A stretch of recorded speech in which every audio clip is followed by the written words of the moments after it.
Good afternoon. Welcome to the Main Dish with MD. I'm your host, Marlon Davis. We have a wonderful episode today. I have three individuals that are going to enlighten us. This episode is very timely because we have two principals and one former principal on the episode today. We're going to talk about COVID and what that means to the kids that are going back to school or the kids that aren't going back to school. I have some amazing people on the show today. I have Jearine Jordan, who is a principal of a school in the Houston area. I have Ebony Cumby, who is also a principal in the school in the Houston area. And I have a former principal, Quinton Darden, who was a principal in the Dallas-Fort Worth area. Welcome, guys.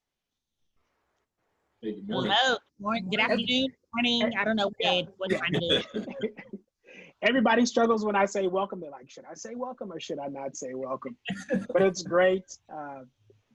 Thank you guys for coming on the show. I'm sure you guys are preparing for the school year or preparing for what's going on in your current roles. As mentioned, we have Jearine Jordan. She's a principal in the Houston area. She's a former teacher of the year in one of our schools. Ebony Cumby was also a teacher of the year in one of our schools, and she has several other accolades that she may talk about today, but she's doing an awesome job. And Quinton, and we're going to call him Q for short over here today. He's been working, former principal in his schools in the Dallas-Fort Worth area. He's also working. Quinton, tell us what you're doing now. You've been removed from teaching for about 2 years. Yeah, about 2 years. I stepped over into I still say that I have my hands in education, but my company kind of provides the content and the services kind of based on research to help make learning a little more engaging and effective. So my role is kind of oversee a team of educational consultants that actually go into the school systems and into districts to provide professional learning to teachers. Great. Well, I know typically during this time of year or the past couple of months, people have been able to travel and get out the house and go on those summer trips to Hawaii and Bora Bora and Hong Kong, but maybe not this year. Ebony, what have you been watching, or what have you been watching on Netflix, or what have you been reading this summer that's kept you busy? Oh my gosh, the list is so long. We've been doing this since March. Right now, I try to read something for kind of mind, body, and spirit. I'm reading Why Are All the Black Kids Sitting Together in the Cafeteria, which kind of talks about the need for cultural identity within schools and how as educators we can embrace that as opposed to fight against it. Reading another book just for my own mental wellness called Everyday Optimism by one of my favorite bloggers, Danny DePiro. And then, oh my God, Netflix, how much time you got? Goodness gracious. We got every streaming service in my house. So between Netflix, Hulu, Disney Plus, the whole nine. But right now I'm watching Umbrella Academy. I was a little late to the party on that, but it's so good. So whenever I can squeeze in, a quick 45 minutes, I'm on it. Awesome. Jearine, what about you? Unlike Ebony, I have not done any reading. I should be, taking this time to get my mind together, but my escape has been just binge watching. So I've probably watched just about everything on Netflix. I started with a love and fascination in the cartels. So I watched Narcos, Chapo. I was like, yes, this life is so interesting. And now I've, gone to what I'm binging right now is Dead to Me, which is dark humor, but it's so good. So that's where I am. Every day, though, I say I'm going to start reading and meditating. So, there's always tomorrow. So I'm going to get right on that. Well, I will say that I started watching Dead to Me, and that's how bad it's got, where I'm watching this, what assumes to be, I don't know. It is dark, but but it is something that I continue to watch. I actually finished watching over the summer. Q, what about you? I don't know. I need to add Dead to Me to my list. I think with us being in, I don't think Netflix is updated, with new new films. I've watched Madam C.J. Walker, Contagion, and there was a movie that came out I saw online. It was The Banker, which was a really good movie. So if you haven't seen that, it's kind of like the first Black millionaires who kind of use kind of the white face as their kind of promo, but they kind of behind the scenes, selling and investing and buying, stocks and real estate, but using the white face and got caught. So it was actually a really good watch. Might have to check that out. Yeah. Jearine, tell us how long you've been in your current role and how you got started in education. I had a more non-traditional route into education. So I went to the University of Texas at Austin. I decided I was going to be a lawyer. So I was a government major. That's what I was going to do. I was going to go to law school. And one day I saw this flyer for Teach for America. So I was like, oh, I'll go to that interest meeting. I used to want to be a teacher. So I went and heard more about the program. And I was very intrigued with the fact that they wanted to serve students in lower income areas and put these college graduates in these schools and provide the support and the training that teachers would need to be successful in those programs, because a lot of times students in lower income schools don't get that quality teacher because teachers prefer to go to, more affluent areas a lot of times. So I thought, oh, that's amazing. I'll apply. Let's just see what happens. And I ended up getting accepted into the 2002 Corps. And so that's how I started through Teach for America. And so I was a 5th grade and then a 4th grade teacher in a Title I school in Sunnyside, Texas. So that was an interesting and exciting challenge. And then I taught for about 5 years, and then I went into an instructional coordinator role because as a teacher, I realized students need great teachers. And so I could provide more development if I were outside of the classroom. So I was an instructional coordinator working with teachers on lesson planning and things like that. And I was at my same campus for about 11 years. And then I decided I wanted to be an administrator because I think that when you're a teacher, you have your 22 kids and that's kind of all you touch. But as an administrator, I'll have the opportunity to touch way more lives because I'm impacting every adult and child that walks into the building. So I decided that I wanted to go into administration. So when I looked for an assistant principal position, I had Title I experience, but I also wanted non-Title I experience because I think to be a truly diverse leader, you have to experience both worlds. So I was fortunate enough to get a position completely opposite near the Galleria, which is a more affluent area. And so I was an assistant principal there for 4 years. And then I moved to be a principal. And so I've been a principal for the past 3 years in a brand new school district closer to home. And it's a smaller school district than the one that I started in, but that's kind of my journey in education. Awesome. Ebony, tell us about your journey and how you got started and why you chose education. I did start off as an education major. Well, no, I take that back. For about a semester at UT, I was a psychology major. I have no idea. I'm going to interrupt you for 1 second. Probably losing in taboo for that semester probably changed your mind about teaching. But anyway, go ahead. So we can certainly, if time allows, dissect the whole world of taboo and how much you suck at it. But for now, we're going to stick to today's topic. Okay, because I don't want to embarrass you on your own show. Yeah, okay? please don't do that since you never beat me. So go ahead. Where are my supporters when I need them? That's okay. Okay. So yes, maybe because of all of my freshman year, my first semester, I spent a lot of time playing taboo. But I started off as a psychology major, just because I found psychology to be really interesting.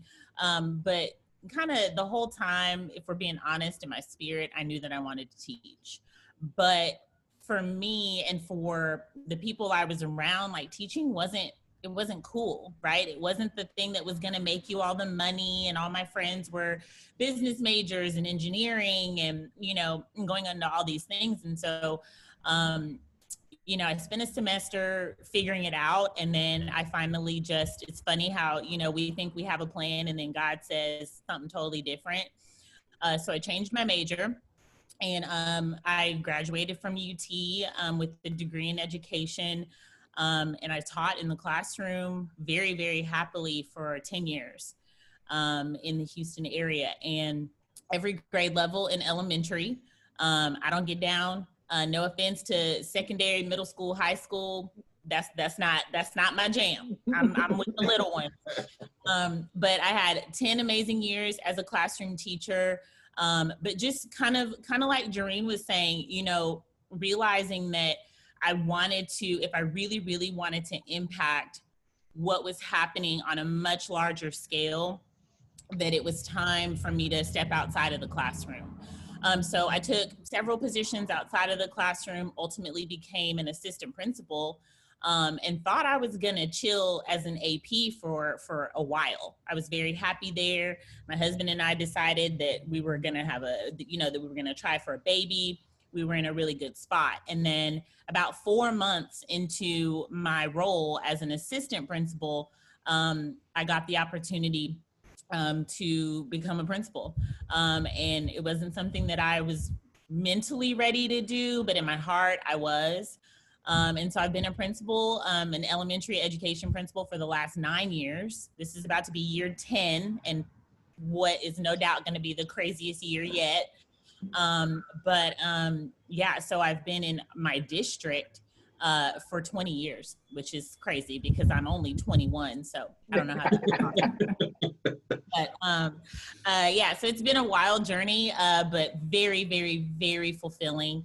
And also, like Jearine, a wide array, a wide variety of socioeconomic levels, you know, lots of diversity. And so it's been amazing. Hugh, you kind of started just like Ebony and Jearine with being a teacher in the classrooms, then kind of moving up the assistant principal route. Tell me from the principal route to your current job, why you decided to make that switch. Just opportunity. It was year 3 for me. I spent 3 years as a principal in a Title I district and Title I campus. But, you know, I felt the urge to make, you know, even larger impact, you know, coming from that kind of with Ebony's story. I spent it in, you know, extremely affluent, and then I, you know, progressed to, you know, fully Title I. But, you know, I had the opportunity to serve, you know, an even greater. So I served most of Dallas-Fort Worth and most of the West Texas area. So it leads to a lot of traveling, even though I'm not making a direct impact, I mean, directly with students. The support that we give to teachers, you know, impacts, you know, thousands of students. So I was like, wow, this is a great opportunity for me, you know, to step beyond the classroom. And it was, I mean, from the principalship, and it was a complete leap of faith because this is a side that I had never thought of until, you know, the opportunity presented itself and the money. So that's kind of what helped as well to give me that nudge. The money is always good. Well, I will say this. I appreciate you guys. You guys do one of the toughest jobs, and if parents can't see that, just have them revisit what was going on in March and April as wine sales went up, alcohol sales went up.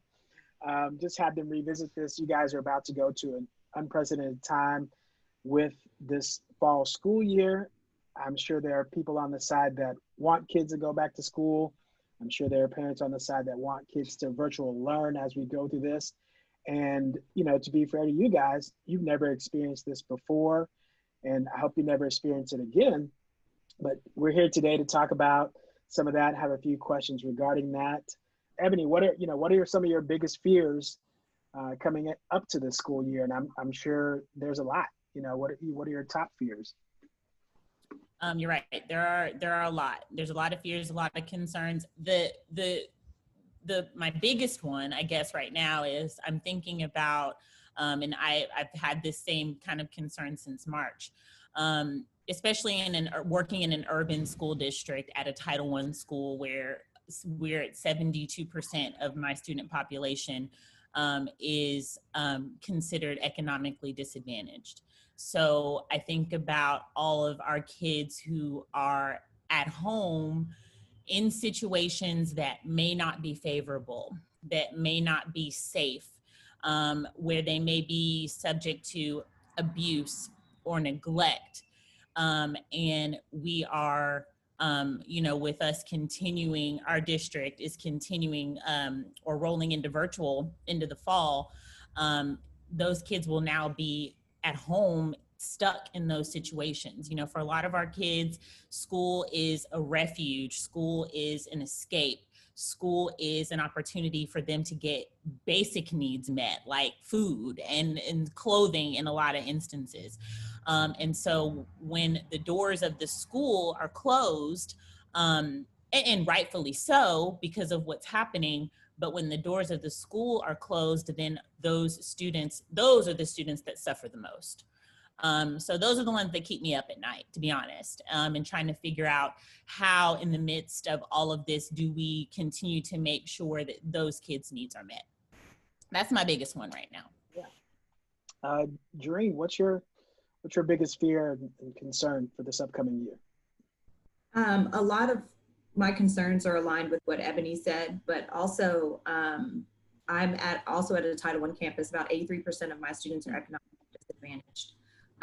And I also, when I was placed at this campus, was charged with turning this campus around because it had been performing poorly academically for a number of years. And so as a turnaround principal, you already have a lot of stress and challenges. And so being in a Title I campus, our kids already come with huge gaps and disadvantages. And so I just worry that we've worked so hard these past 3 years on building momentum and really getting the staff and the students focused on understanding that every child that comes through our door, regardless of what their home situation is like, we're going to provide the best learning environment and we're going to push them to their full potential.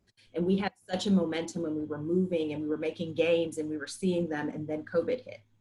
And so I wonder with all of these things, and I worry about all of these things and all the outside factors that are now already compacting the outside factors that we had to deal with. When we do resume face-to-face and back to learning, I wonder if all of those obstacles will then stall our momentum and make us have to kind of start all over again. So those are kind of the worries that I have. All the work that we've put in place, will this kind of block block the blessings that we were already seeing on our campus? And so that's kind of my fear and what keeps me up. Do you guys have any strategies or suggestions for kids that are in the lower grades for the social and emotional development that they need during this time? If you got some, send them my way. I got some little ones over here that need some social and emotional development too.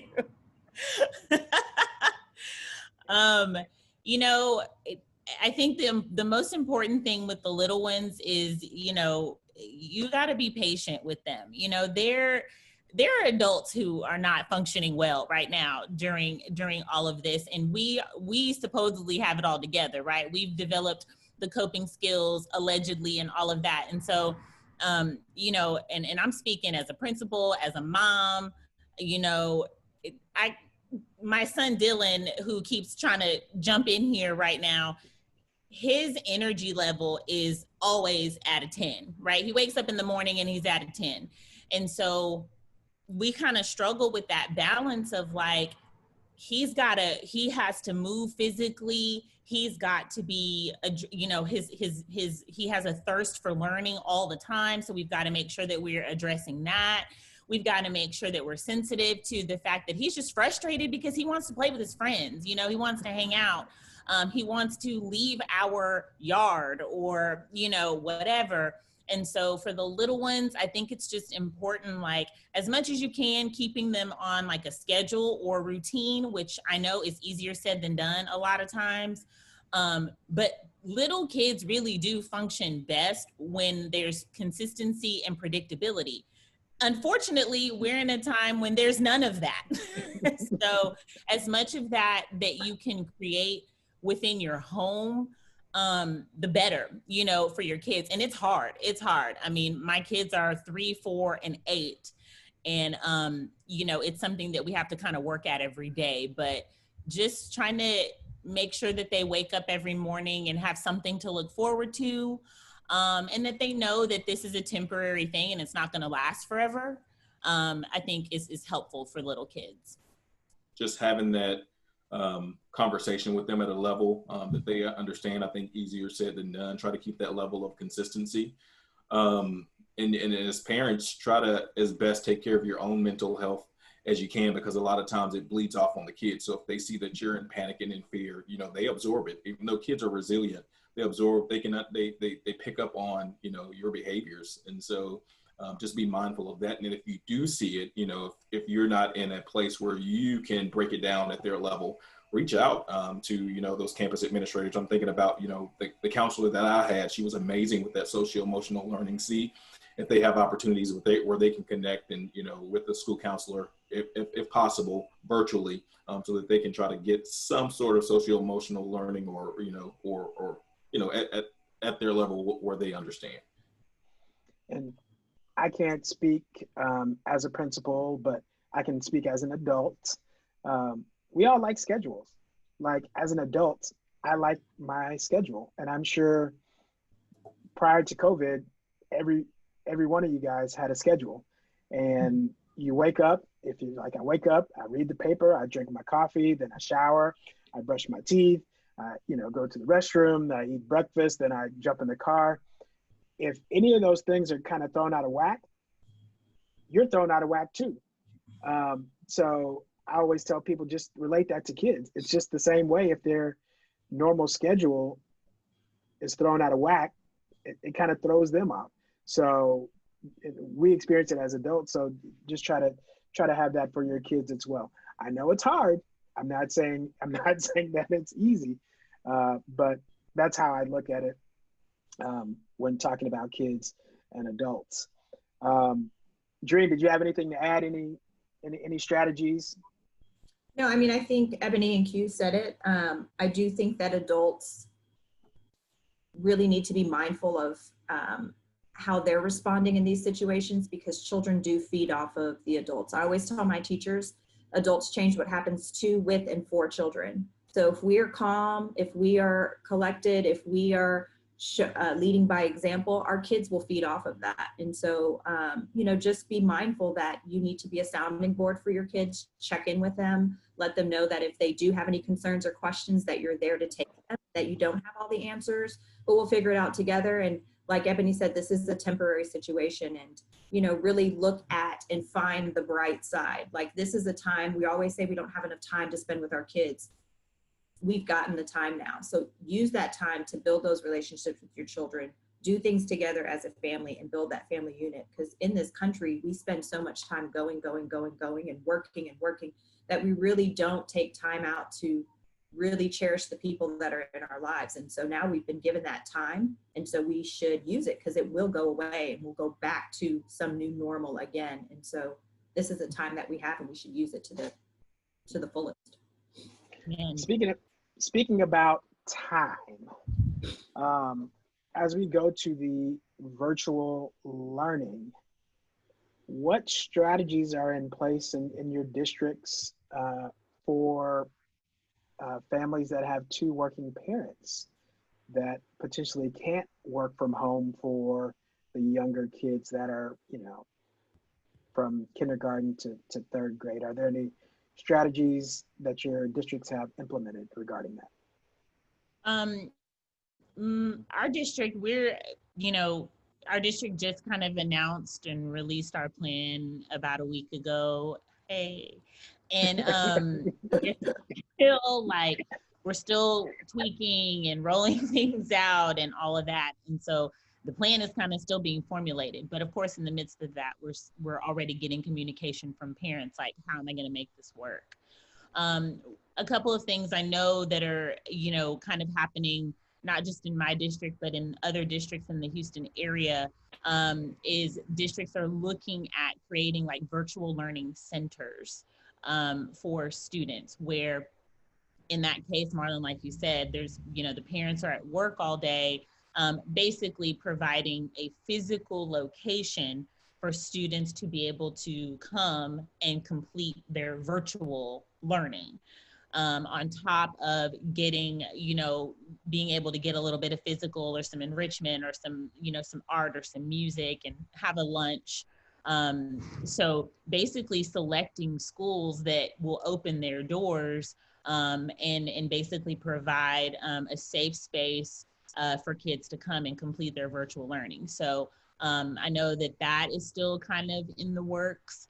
And the other thing with my district, part of the reason that we've opted for the model that was chosen was so that teachers will be conducting live lessons, but those lessons are also being recorded and will be available so that maybe I couldn't get on this morning at 9 o'clock because there was no adult and I had to go to grandma's house, so she could watch me. But when my mom gets off at 5 o'clock, I can then go back, jump on and watch that lesson that my teacher did this morning, still get the instructional piece, still, obviously you're missing the live component in that interaction in that moment with the teacher, but you're still getting the bulk of the, the meat of the lesson, and then you can go on and complete assignments. So, I know that those are a couple of things that, we're trying to put in place just to support parents. Nice. First I've heard of that, and that's awesome. Those sounds like if you can make those happen, two good solutions to what's going on right now. Q, you were about to say something. Kind of the same thing where Ebony was talking about. I know the state put out, that you have to provide that, what they call synchronous versus asynchronous learning, where you provide the opportunities to either have a recorded lesson where they can look later, if, I don't have anyone to watch me until mom or dad gets off, but also, those live interactive lessons. So on our end, we've been enabling our people to, be able to provide, lessons to teachers or, training to teachers on how to support both, how to, virtually interact, where I think we've almost completely revamped our digital components where it's more interactive with the students while they're at home. So while they're teaching, if they're teaching, a phonics lesson, that they can, click as the teacher is clicking. So it's coming from our end, but it's, relaying it to, how to get it to the teachers to get it to the students. And, it's my worry from, and, maybe Ebony and Jearine, elementary people who, it's that fear, because kids learn so much with hands-on learning. And so this is completely different from trying to teach it, in a way where they get it on the other side of a computer. Yeah. Let's talk about school funding. Will school funding be based on the same requirements or measurements for the upcoming year, Jearine? Or have you heard anything about that? Well, again, that's changing as well. Initially, we heard that, the push was to go back to face-to-face because there was talks that our funding would be impacted if we weren't returning face-to-face. But since then, that has been retracted, and there's, we can now do virtual learning for a period of time, and there won't be any impact on the funding. Attendance will be in effect again starting this school year, whereas in the spring, the attendance requirements were not as mandatory as they are now. And so we have to put in, for students who are on virtual learning, we have to ensure that their attendance is taken. So that definitely will impact our funding if we have students who are on virtual learning but are not meeting those attendance requirements. And currently, TEA is still saying that the STAR test is going to take place. And so that definitely impacts, your school rating, funding, and things like that. So, that's a little bit of a worry for me with how things are going, but it seems that we are still pushing forward with a lot of the same expectations that we had before COVID-19, now that we are in COVID-19. I would believe that's kind of challenging with coming from districts, you said attendance, and I believe funding or incentives are based on attendance for the schools. Correct me if I'm wrong. But, going back to what we just talked about earlier, if you do have two working parents, if you watch that video, at 5 o'clock, does that count as attendance? Or, how do districts, and I'm sure there are systems that come up with that, but how do districts keep track of those things? That'll be interesting to see, unless you guys have some insight on how that's going to happen. So in my district, we have for students who are on virtual learning, because right now our model is we're offering both. We're offering face-to-face and virtual, so a parent can choose which option they want to do. So if your child is doing virtual learning, they have until 11:59 p.m. to submit whatever assignments or requirements that they're needed for that school day. So the teacher would take attendance the next day. So they, in essence, get the full day to complete whatever assignment or task, and that's how attendance will be taken. So we do have a measure in place right now to do attendance for our virtual students. Oh, that's awesome. That's awesome. How will grading work for the upcoming school year? I know that, even universities have canceled the SATs and ACTs for requirement for entry. From my sister's school district, it was kind of if you kind of attended or a certain percentage, you got passed to the next grade. How's the grading going to work for the upcoming year, Ebony? So for the fall, it's kind of back to business as usual, with grading. Our district has the expectation that teachers are taking 2 grades per week in every content area based on the assignments that, that they're giving. And you're right, like in this, back in March when we kind of got thrust into this, it was kind of like, do what you can, do the best you can. If you made failing grades, they didn't count, but if you made passing grades, they did count. And, and we were just trying to get by. But now since the state has, like Jearine was talking about, they're not letting up right now as far as accountability and things like that. So our teachers are going to be grading assignments. I'm actually having a faculty meeting with my staff on Tuesday to kind of talk about what types of assignments are we going to be giving, what types of things are we grading, what types of things are we not grading, because I think the most frustrating thing for parents in the spring was the lack of consistency within a school, from school to school. If they had kids, in middle school or elementary or high school, everybody was doing something different. And so as much as possible, we're trying to kind of streamline the platforms that teachers are using, the grading system and all of that to reduce that frustration for parents, because it was. So, again, one of the pieces that we're trying to get figured out, but grading is going to happen just as if we were face-to-face.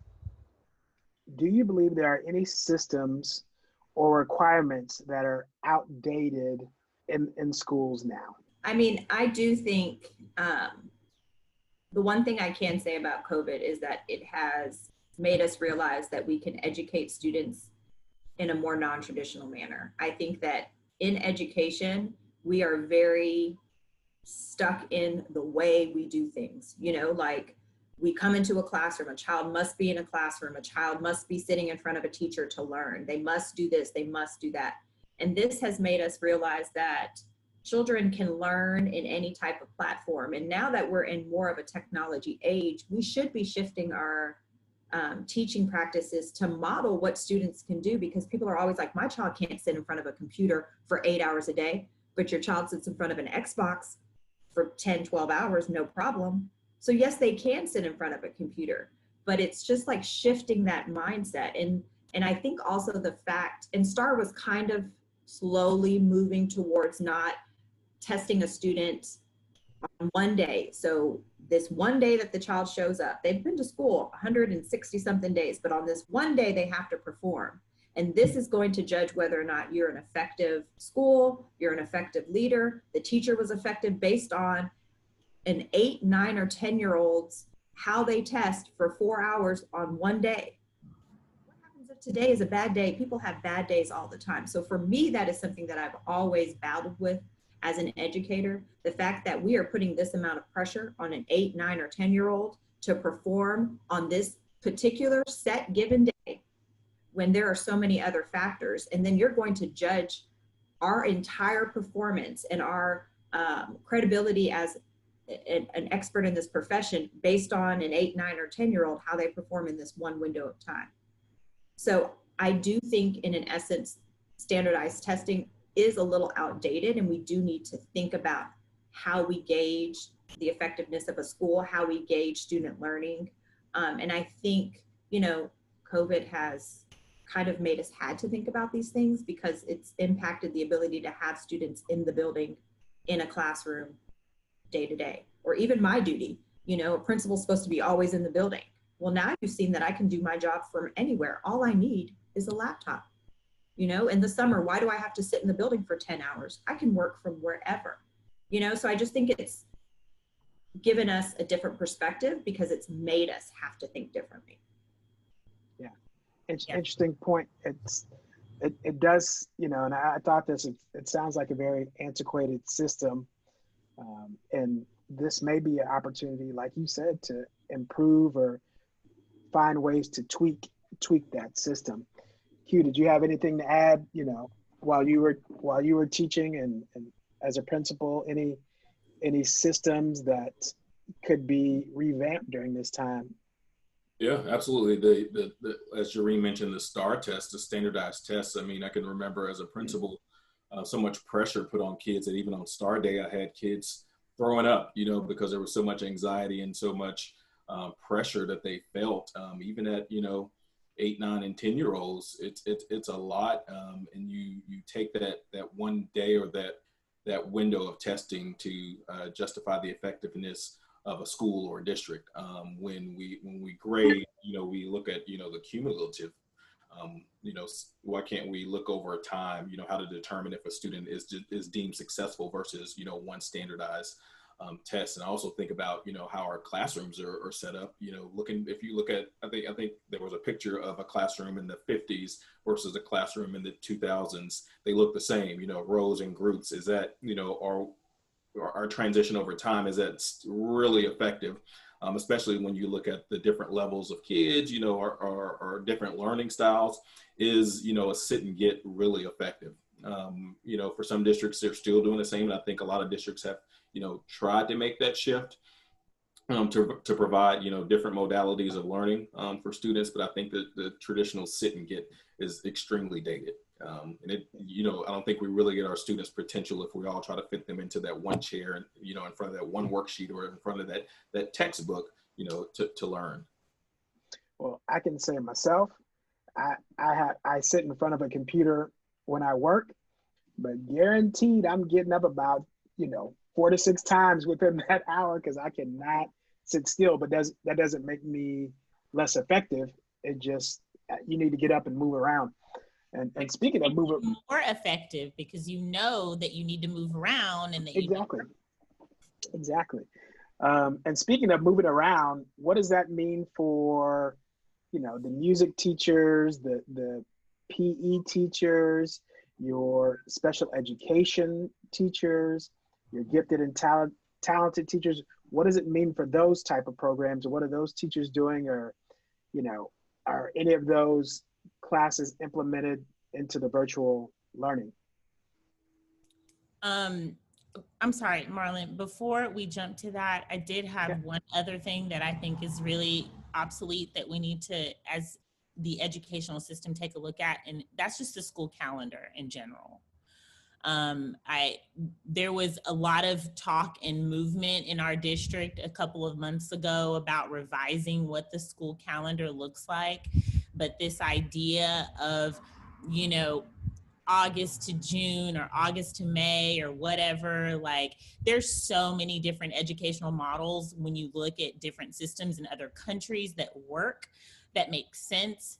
Our calendar, our school calendar is rooted in a system. I mean, it's based in agriculture, right? That's where the school calendar as we know it got its origins, and it doesn't really necessarily fit anymore. So there were a lot of conversations about that a couple months ago. And then because things got a little hot, things got a little intense, parents started getting a little upset, a little riled up. So everybody kind of backed off on it. But I think at some point it's going to be important to revisit when our kids go to school and for how long and when they get breaks and things like that. So I just wanted to touch on that. Yeah. So do you have a suggestion? What would you like to see? So in 3 years from now, we're like, see, you'd be like, Ebony said it first. I'm going to be honest. And again, I have the benefit of the perspective of a parent and the perspective of, school personnel. So I see all of it. I just think that earlier you talked about like teachers, like when they go back in the fall, how much time they're going to have to spend like playing catch up, right? Catch up from January and catch up from March and catch up from here. And part of that is because everybody talks about like the summer slide. So when kids go, when kids leave school in May or June, and then they come back at the end of August, as the case is in our district, it's a lot of time off, right? And I get it. Families want to take vacations. Families want to, they have other things to do. But I think, in my opinion, I'm much more of a fan of a year-round model where kids do take. One of the models that our district was looking at was this idea that kids would be on for about 6 weeks or so, 6 to 8 weeks, and then take a 2-week break. Come back for about 8 weeks, another 2-week break, or a week-long break. Let me correct that. It was a week. And I got really excited about it because it gives kids just enough time to kind of synthesize and step away from the learning when things have gotten really intense, be able to connect with families, spend that quality time like we were talking about earlier, and then kind of get a fresh start. And so it eliminated that June, July, August break. And kids pretty much went consistently year round with strategic breaks throughout either a week or 2 weeks. So as much as I don't necessarily want to be here with my kids longer than I have to be, some days. Keep it real. Keep it real.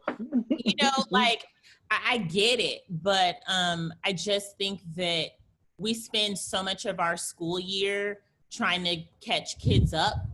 I think that if we explored a different model, we wouldn't have to spend so much time and energy and resources doing that when school starts in the fall. Yeah.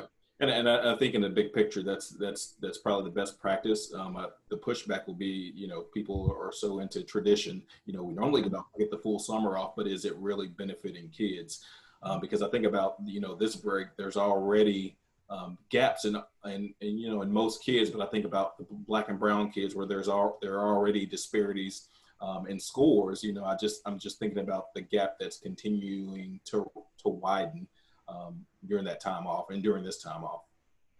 Well, and in the expectation of what we're expected to teach in that short time frame. Yeah. The expectations keep getting greater and more at each grade level, but we are still working in the same time allotment. So going to a different model might actually allow us to teach everything we need to teach and kind of slow down and do it at a pace where students could grasp it so that we don't need to constantly reteach, reassess, and do all those kinds of things. So definitely something that we should explore. Yeah, I know a couple of teachers that teach outside of Texas, and they work with the year model, and they're able to take a week vacation in October and travel somewhere where it's not as hot or not as packed because expensive. Exactly, expensive. So they're able to do those things which they enjoy, and I think it would close that learning gap because you forget, and unless you're at home reading a book every week, you are gonna slip into that summer slide, as Ebony said. I thought that was a dance at first, and I was like, the summer slide? Am I? It can be. It can be. Am I missing something? Maybe We y'all have should the make a COVID dance. slide too now. The COVID slide? Yeah, there's the COVID slide now. Y'all, for real. I'm not hip hop, but I'm hip hop. But it's a dance. No, there's not a dance. No, there's the COVID voguing slide. No, you're thinking of the Tootsie slide. That's that one. Okay, it's something. You know, the electric slide or something. What you guys got going on? But here. we should make the COVID slide. You should. We'd make a lot of. I think it can go viral. I think it can start right here. And Jearine, she was on the Non-Greek video doing her little dance. So anyway, you can. Let me ask this question: do you think in 6 weeks after school started, if everything's opened up, do you think you can go back to face-to-face with everybody, face-to-face with social distancing in your schools? No, I'm just being honest. No, it's not physically possible. No. Yeah, that's what I figured, and I'm sure this virtual learning actually buys time for you guys to maybe to kind of plan that out and what that kind of looks like for the rest of the year. Well, thank you guys. Now it's time to get to our main dish fun questions. Jearine, tell me, get excited. Old school ice cream truck is coming down the street. What's going to be your purchase from that ice cream truck? Oh, it's going to be that ice cream that used to be shaped like a creature with the bubble gum in the eyeballs. Oh, I know what you're talking about. I don't know the name of it. Yeah, that's Give me one the one I'm getting. With the eyeballs. Yes. With the eyeballs, with the bubble gum. Yes. Good Ebony, what's your ice cream or what's your treat? Mine hands down is the bomb pop, with the red, white, and blue, or you could get it like all fudge or whatever. Yeah, hands down. You're a bomb pop. Q, what you getting from the ice cream truck? I'm traditional. I still enjoy an ice cream sandwich every now and then. So do you Don't like get too wild on. Yeah. Now, do you get the Neapolitan or just straight vanilla? Just straight vanilla. I was about to say that's a wild day for him to get Neapolitan. Exactly. Yeah. Wait. Too much. It's too much for me. If they're out, they're like, "Well, we have Neapolitan." No, Good. No. That's too much. That's too much flavor in there. Yeah. All right, so I'm gonna take you guys back to when you guys were kids in elementary school or junior high school. What was your favorite meal back when you were in school, Jearine? So when actually I really thought about this, and I didn't have one because the trend when I was in high school was to bring your own lunch. So I brought my lunch, and we would do like crazy diets because we were teenage girls. And so all I could remember was when we were on the grapefruit juice diet. Grapefruit juice. How old are you? After our meals. This is terrible. You could totally edit out that response, but no, I'm keeping it in.